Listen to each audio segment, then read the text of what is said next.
Welcome to Defense Talks Matters. In today's analysis, we're looking at a major development just ahead of the Dubai Airshow. New footage has emerged featuring Russia's fifth-generation stealth fighter, the Su-57 showcasing its internal weapons bay for the very first time.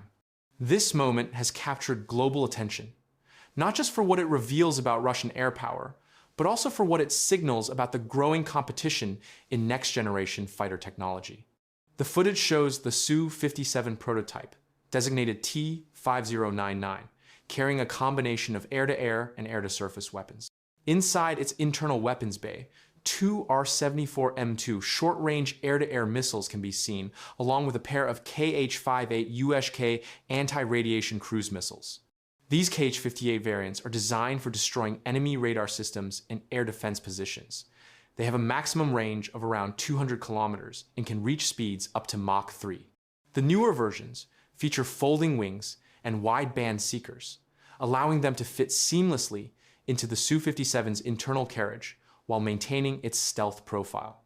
The R-74M2S, on the other hand, are modernized short-range missiles designed to engage highly maneuverable targets. They feature advanced infrared seekers, improved countermeasure resistance, and can engage targets up to 75 degrees off bore sight, meaning the pilot doesn't have to be directly facing the enemy to fire effectively. With a range of roughly 40 kilometers and a speed of Mach 2.5, these missiles place the Su-57's close combat performance on par with Western counterparts like the AIM-9X. Now, what makes this reveal significant is that for years, the Su-57's internal weapons configuration has been a closely guarded secret. Russia has showcased the aircraft at several air shows, but never with its weapons bays open. This is the first time we're seeing how Moscow intends to utilize its stealth architecture to conceal its offensive payload.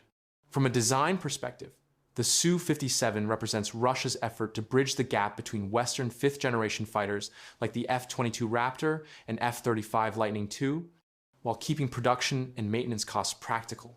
Its super maneuverability, advanced IRST system, and sensor fusion capabilities make it a balanced multi-role platform, combining stealth with the ability to dogfight aggressively, something most stealth aircraft tend to compromise on.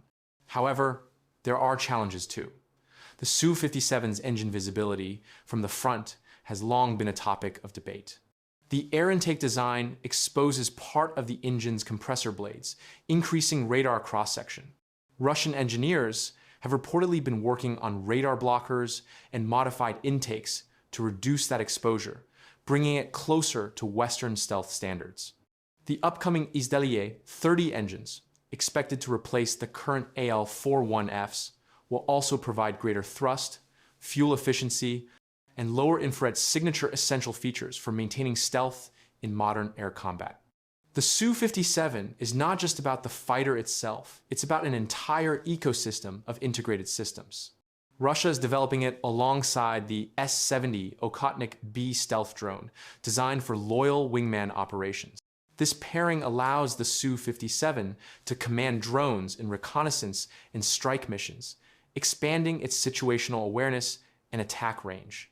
Together, they form a manned-unmanned combat network, similar to concepts being tested by both China and the United States. When we evaluate this from a South Asian perspective, the implications become more interesting.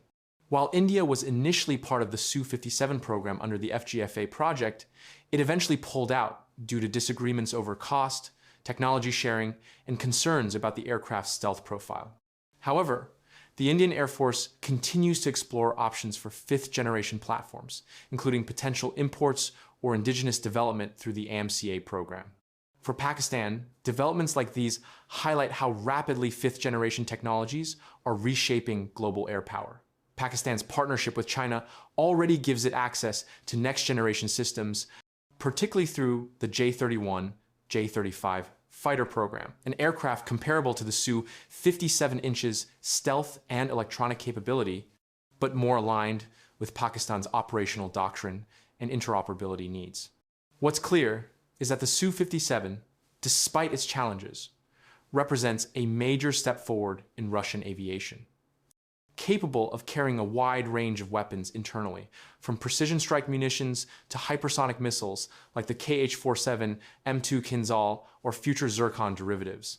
Its design emphasizes survivability, versatility, and long-range engagement qualities that make it relevant in both conventional and asymmetric warfare. The aircraft's evolution also reflects a shift in how Russia intends to project air power not through quantity, but through smarter, network-centric systems capable of operating under heavy electronic warfare environments.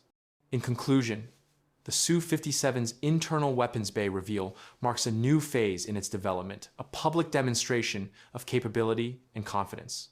For Russia, it's a message of technological maturity. For others, it's a reminder that the global race for next-generation air dominance is intensifying, with each major power now pushing its own version of the stealth plus speed equation. This was Defense Talks Matters, analyzing the facts behind the headlines to bring you clear, strategic understanding of global defense dynamics. Stay tuned, and don't forget to subscribe for more detailed analysis on emerging defense technologies and major updates.